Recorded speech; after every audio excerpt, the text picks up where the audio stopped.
नमस्कार दोस्तों, स्वागत है आपका YouTube चैनल के इस नए प्लेटफॉर्म पर। दोस्तों, आज हम पढ़ने जा रहे हैं आप भी जो कि एक क्लास 12th का मैथ का एक चैप्टर है, तीसरा चैप्टर है। 2 चैप्टर हमने पीछे छोड़े हुए हैं और इसका हम सबसे पहले प्रयास देखेंगे। किसी वस्तु को सारणीबद्ध तरीके से कोष्ठक के रूप में, इस तरह का कोष्ठक का चिन्ह होता है आव्यूह का कोष्ठक का चिन्ह ऐसे होता है। कोष्ठक के रूप में व्यक्त करना आव्यूह कहलाता है। अथवा एक परिभाषा और है, इसका ही अधिकतर उपयोग होगा। इसको तो मान लें आप बता दिए हैं। यम एन संख्याओं को के ऐसे समुच्चय को जो यम पंक्तियों तथा यन स्तंभों वाली आयताकार सारणी के रूप में व्यवस्थित होता है, यम बाई एन आव्यूह की कोटि मतलब आव्यूह कहते हैं। यम बाई एन अर्थात ये चिन्ह होता है बाई का। यम बाई एन आव्यूह के आव्यूह के एलिमेंट कैसे लिखते हैं। मान लीजिए हमने आपको बताया कि ये आव्यूह का चिन्ह है। इसमें एलिमेंट कितने भी आ सकते हैं, अधिकतर 2/3, 3/2, 3/3 का अवयव आ सकता है। इसे हमने बताया आपको यम पंक्ति है और यन स्तंभ है। यम पंक्ति कैसे है बताते हैं। एक पंक्ति ये है, एक पंक्ति ये है, एक पंक्ति ये है। और यहाँ पर हमने एक एलिमेंट A1, A2, A3 लिख दिया। एक पंक्ति हमारा ये प्राप्त हो गया। हमने यहाँ पर B1, B2, B3 लिख दिया। दूसरा पंक्ति हमारा ये प्राप्त हो गया। यहाँ पर हमने C1, C2, C3 लिख दिया। तीसरा पंक्ति हमारा ये प्राप्त हो गया। अर्थात पहला पंक्ति, दूसरा पंक्ति, तीसरा पंक्ति, यानी इसमें यम की संख्या है। यम पंक्ति है, यम की संख्या 3 हो गई। यम की संख्या 3 हो गई। और यहाँ पर पंक्ति तो हो गया, स्तंभ की संख्या 1। ये स्तंभ हमारा है, ये स्तंभ है, जिसे हम इंग्लिश में कॉलम के नाम से भी जानते हैं। पंक्ति हम रो के नाम से भी जानते हैं। यहाँ पर सबसे पहले हम पंक्ति का नाम लिखते हैं, फिर हम स्तंभ का नाम लिखते हैं। स्तंभ यानी कि कितने स्तंभ है, 3 स्तंभ है। 3 पंक्तियाँ यहाँ पर, 3 स्तंभ है। 3 पंक्ति कैसे है, 1 पंक्ति, 2 पंक्ति, 3 पंक्ति। ये पंक्ति है, ये पंक्ति है, ये पंक्ति है। स्तंभ 1 स्तंभ, 2 स्तंभ, 3 स्तंभ है। सीधे यम बाई एन। यम का मान यहाँ 3 है, एन का मान 3 है। आप 2/3 का भी बना सकते हैं, 3/2 का बना सकते हैं, 3/3 का बना सकते हैं, 4/4 का भी बना सकते हैं। कुछ पॉसिबिलिटीज़ हैं, हमको आपको आगे बताएंगे किसमें नहीं बन सकता है। अब हम आगे बताने जा रहे हैं आव्यूह की कोटि। आव्यूह की कोटि सबसे पहले देखेंगे हम पंक्ति पंक्ति पंक्ति।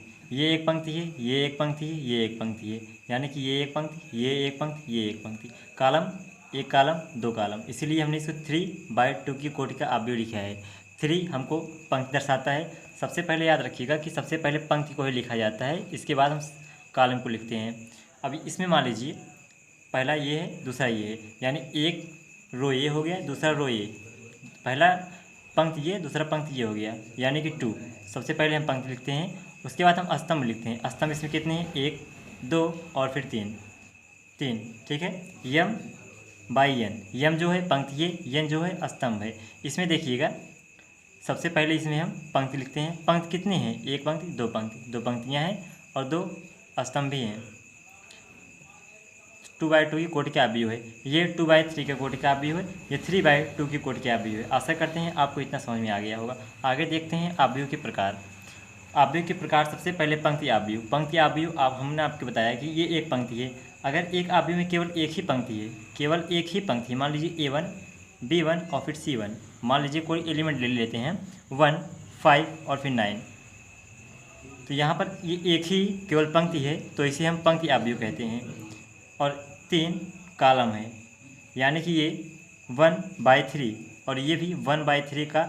जब हमें 1/3 की कोटि का आव्यूह मिलेगा, इसका मतलब है ये पंक्ति आव्यूह है। क्या है, पंक्ति आव्यूह है। A1, B1, C1 एलिमेंट के नाम है, 1, 5, 9 भी एलिमेंट है। ये 1 हमने क्यों लिखा, क्योंकि यहाँ पर हमें यम का मान 1 है, क्योंकि एक ही पंक्ति है। पंक्ति आव्यूह में केवल एक ही पंक्ति हमें मिलेगा और कालम 3 मिलेगा। आगे देखते हैं हम स्तंभ आव्यूह। स्तंभ आव्यूह में सबसे पहले हमें एक ही स्तंभ मिलेगा, A1, B1, C1। कोई एलिमेंट लिखेंगे 1, 2, 5। मान लीजिए यहाँ पर देखिए, केवल एक ही स्तंभ रहेगा तो स्तंभ आव्यूह कहेंगे, केवल एक ही पंक्ति रहेगा तो पंक्ति आव्यूह कहेंगे। एक ही स्तंभ होने के कारण ये स्तंभ आव्यूह है, यानी कि ये एक पंक्ति है, 2 पंक्ति है, 3 पंक्ति है। सबसे पहले हम पंक्ति लिखते हैं, उसके बाद हम स्तंभ लिखते हैं। स्तंभ हमें एक ही स्तंभ है, देखिए यहाँ पर एक ही स्तंभ है, इसमें भी हमें एक ही स्तंभ है। यानी जब 3/1 की कोटि का अवयव होगा यानी कि वो स्तंभ अवयव होगा। जब 1/3 की कोटि का अवयव होगा तो वो पंक्ति अवयव होगा। और जब 3/1 की कोटि का अवयव होगा तो वो स्तंभ अवयव होगा। आगे देखते हैं वर्ग अवयव। वर्ग अवयव में एक कंडीशन है यम बराबर एन। जब हमें यम बराबर एन मिलेगा यानी कि अवयव में एलिमेंट की जो अवयव होंगे वो समान होंगे। देखिएगा, वैसे मान लीजिए A11, A12, A13, A21, A22, A23, A31, A32, A33।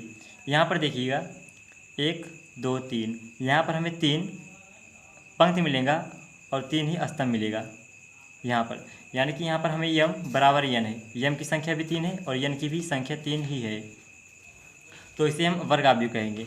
विकर्ण अवयव देखिए, विकर्ण अवयव मतलब कि आप लोग समझ गए कि केवल विकर्ण से ही कुछ ना कुछ करना ही है। विकर्ण के अलावा जितने भी अवयव होंगे इसमें शून्य होंगे। विकर्ण कितने मिलेंगे? एक विकर्ण ऐसे मिलेगा हमें, एक विकर्ण ऐसे मिलेगा हमें, यानी इसमें 2 ही विकर्ण मिलेगा। विकर्ण के जो अवयव होंगे वे कोई ना कोई अवयव ही होंगे, A1, B1, C1 मान लीजिए। और अवयव विकर्ण के अलावा जितने भी एलिमेंट होंगे बाकी सब शून्य होंगे, तो इसे हम विकर्ण अवयव कहेंगे। एक और कंडीशन हो सकता है विकर्ण अवयव का, जैसे A1 नहीं ये 0 हो जाएगा, ये 0 हो जाएगा। मान लीजिए A1 यहाँ है, B1 यहाँ है, C1 यहाँ है, 0 0 0 और फिर 0। ठीक है, यहाँ पर देखिएगा एक विकर्ण ये है और एक विकर्ण ये है। दोनों विकर्णों में केवल एलिमेंट ही हैं, बाकी सभी अवयव 0 हैं, इसलिए इसे विकर्ण अवयव कहेंगे। यानी कि विकर्ण के अलावा जितने भी हमें अवयव मिलेंगे वे सब शून्य ही होंगे। अदिश अवयव में, अदिश अवयव को हम आपको बता रहे हैं कि विकर्ण जो विकर्ण है वो हमेशा समान रहेगा। अगर विकर्ण A1 है तो हर विकर्ण एक A1 ही होगा, बाकी सभी एलिमेंट 0 होंगे। अदिश अवयव और विकर्ण अवयव में यही समानता है कि विकर्ण अवयव में एलिमेंट चेंज हो सकते हैं लेकिन अदिश अवयव में एलिमेंट चेंज नहीं हो सकते हैं। और यहाँ पर देखिए, मान लीजिए 1 है, 2 है, 3 है, 0 है और फिर 0 0 है, 0 है, 0 0 है। ये एक अदिश अवयव, ये एक विकर्ण अवयव है। अगर हम इन एलिमेंटों को समान कर देते हैं, ये एक विकर्ण अवयव है, विकर्ण अवयव है। अगर हम इसी के अवयव को सेम कर देते हैं, मान लीजिए 1 0 0 0, यहाँ पर हम 2 मान लेते हैं, 2 0 0 0 2।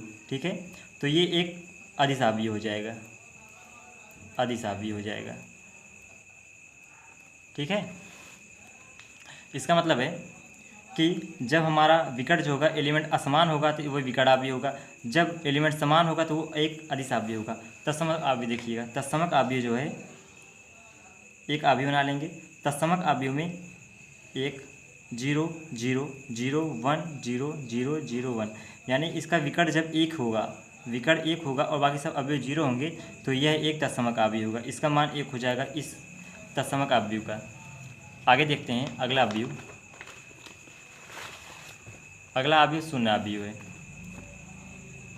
शून्य अवयव जो है सभी अवयव शून्य होगा, 1 2 3, जितने भी अवयव में जितने भी एलिमेंट होंगे बाकी सब के सब शून्य होंगे। इसका मान शून्य अवयव हो जाएगा, यानी कि इसका मान शून्य होगा तो ये शून्य अवयव हो जाएगा। और हम आपको एक बात और बताते हैं, जैसे जो एलिमेंट यहाँ पर होगा उसे हम A11 कहेंगे, जो एलिमेंट A यहाँ पर रहेगा इसे A12 कहेंगे। यानी ये पहला कॉलम है, पहला पंक्ति है, दूसरा कॉलम है। A13 जब लिखेंगे इसका मतलब है पहला पंक्ति है, तीसरा कॉलम है। तीसरा कॉलम कैसे? ये तीसरा कॉलम है, ये पहला कॉलम है, ये दूसरा कॉलम है और फिर ये तीसरा कॉलम है। यानी ये तीसरा जो सेकंड वाला होता है वो हमें कॉलम के रूप में दिखाता है और फर्स्ट वाला स्तंभ के रूप में दिखाता है। अब हम सेकंड देखेंगे A21, इसका मतलब ये पहला पंक्ति है, पहला पंक्ति पहला पंक्ति पहला पंक्ति, यानी ये पहला पंक्ति है। दूसरे पंक्ति में A21 1 क्यों लिख रहे हैं? क्योंकि ये पहला कॉलम है। A22 का मतलब है ये दूसरा पंक्ति है और दूसरा कॉलम है। दूसरा पंक्ति कैसे? दूसरे रो में है, दूसरे पंक्ति में है इसलिए 2 लिखा है, दूसरे कॉलम में है इसलिए 2 लिखा है। अब A23 2 क्यों लिखा है? क्योंकि ये दूसरे पंक्ति में है। और 3 क्यों लिखा है? 3 क्यों लिखा है? क्योंकि ये तीसरे कॉलम में है। तो यहाँ पर देखिएगा A31 3 क्यों लिखा है? क्योंकि ये तीसरे पंक्ति में है। और 1 क्यों लिखा है? 1 क्यों कॉलम में लिखे। आशा करते हैं आपको ये समझ में आ रहा होगा वीडियो। यहाँ पर होगा ए 3 2। 3 क्यों लिखा है? क्योंकि ये तीसरे पंक्ति में है। 2 क्यों लिखा है? 2 ये एक दूसरे कॉलम में है। यहाँ पर 3 और फिर 3 आएगा क्योंकि ये तीसरी पंक्ति में भी है और तीसरे कॉलम में भी है। इसलिए पहले हम पंक्ति लिखते हैं और बाद में कॉलम लिखते हैं। पंक्ति और फिर कॉलम लिखते हैं। पंक्ति को हम यम से दर्शाते हैं और यन से कॉलम को दर्शाते हैं। ठीक है, आगे देखिएगा, ये हमने यहाँ पर बताया है आपको।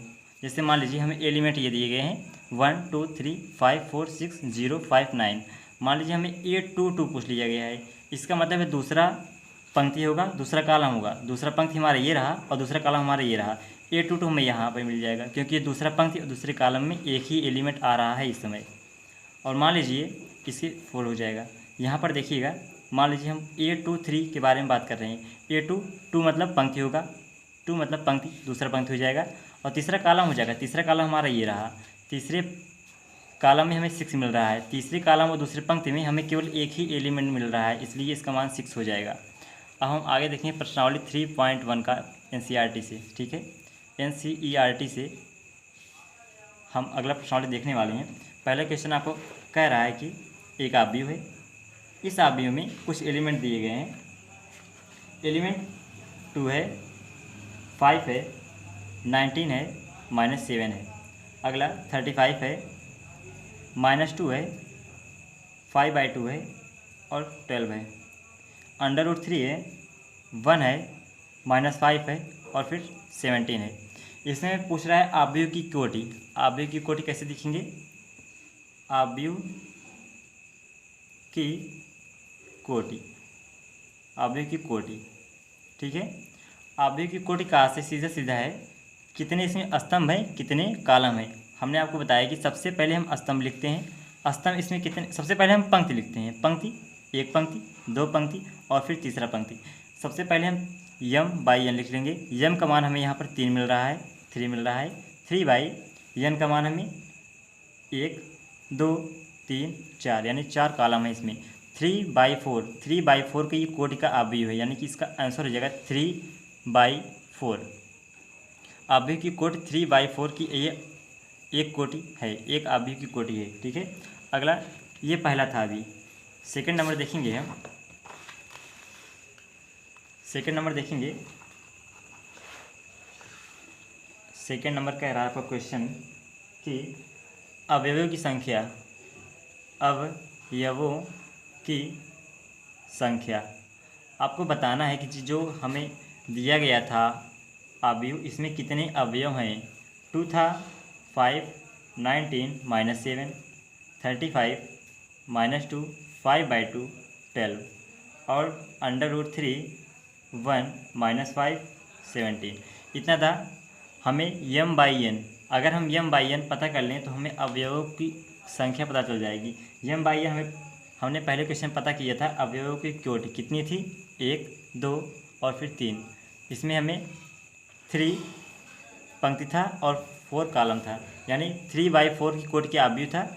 अगर हम 3/4 का गुणा करते हैं 12 आएगा, यानी कि इसमें 12 अवयव हैं। देखिएगा 1 2 3 4 5 6 7 8 9 10 11 12 हमारा 12 मिल गया। इसका मतलब 3/4 की कोटि का अवयव है, अवयव की संख्या 12 है। अगला क्वेश्चन देखेंगे 3 नंबर 1 2 3।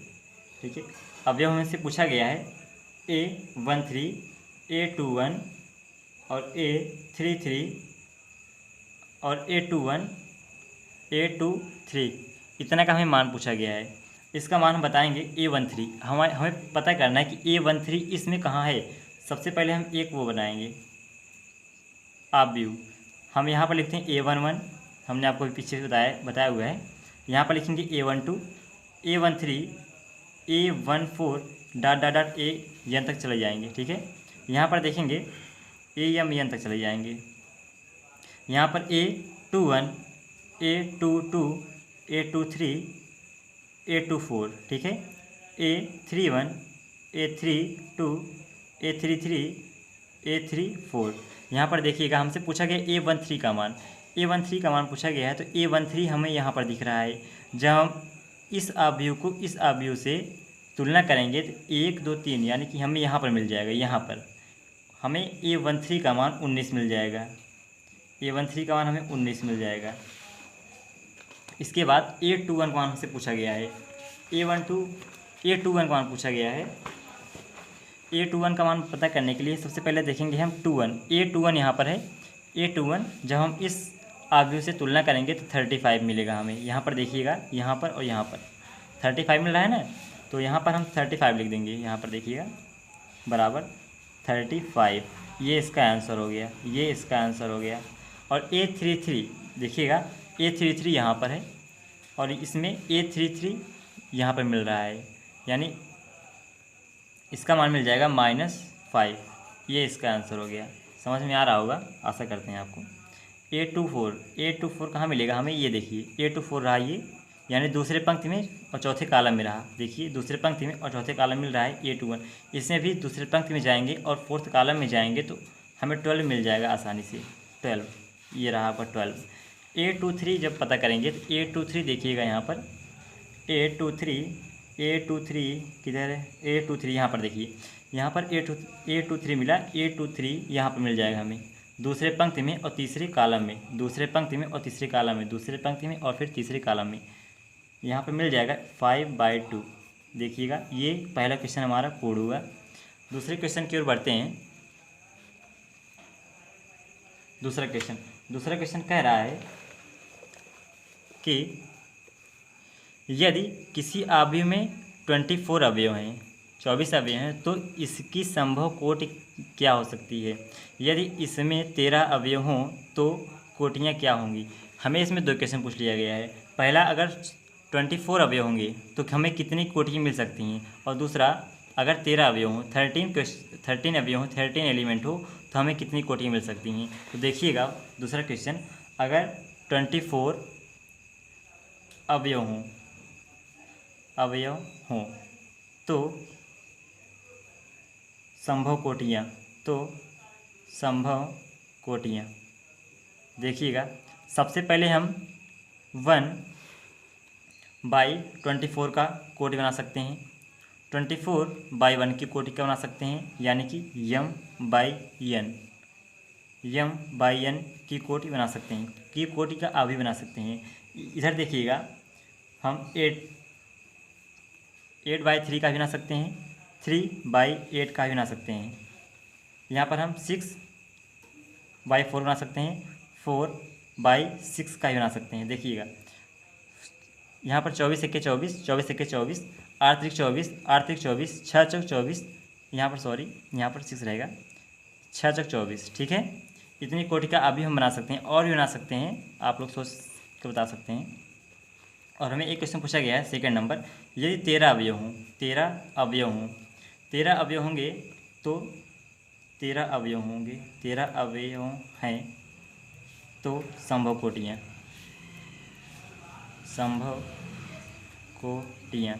आशा करते हैं आपको वीडियो पसंद आ रही होगी। और यहाँ पर आप खुद स्वयं से बता सकते हैं कि अगर 13 अवयव हों तो हमें कितनी कोटि मिल सकती हैं। यहाँ पर अगर 13 अवयव हों तो 1/13 और 13/1 की कोटियाँ ही मिल सकती हैं। ये 1 स्तंभ है यानी यम, और ये कॉलम है यानी यन। ये भी यहाँ पर पलट गया है, यहाँ पर यम जो पंक्ति है और ये यन स्तंभ है। यहाँ पर देखिएगा केवल जब हमें 13 अवयव होंगे तो हमें केवल 2 ही संभव कोटियाँ मिलेंगी, कोटि की अवयव मिलेगा, और इसमें 5 से 6 मिल सकते हैं। आशा करते हैं दोस्तों आपको वीडियो पसंद आ रहा होगा।